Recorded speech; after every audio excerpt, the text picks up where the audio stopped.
tugenda tunuulira amabeere g'abakazi ebika byago.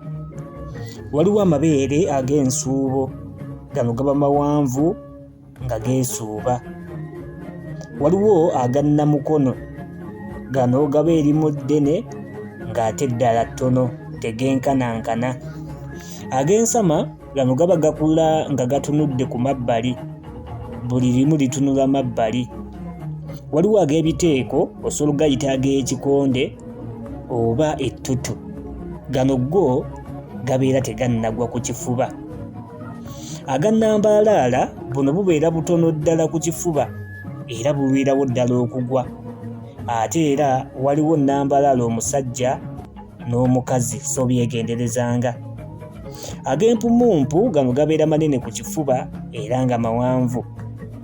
Ag'eppaapaali gano gaba manene ku kifuba era nga mawanvu, kyokka nga gali mu kifaananyi kya ppaapaali we gawukanira ku g'empumumpu. Agasapatu nago gyegali era kika ky'amabeere, gano go gaba gagudde ku kifuba naddala ng'omukazi azaddeko enzaala eziwerako, ago ge bayita agasapatu. Kale bye bimu ku bika by'amabeere, nkakasa ku ago olinako erimu, osobola okutubuulira gwe olina liriwa.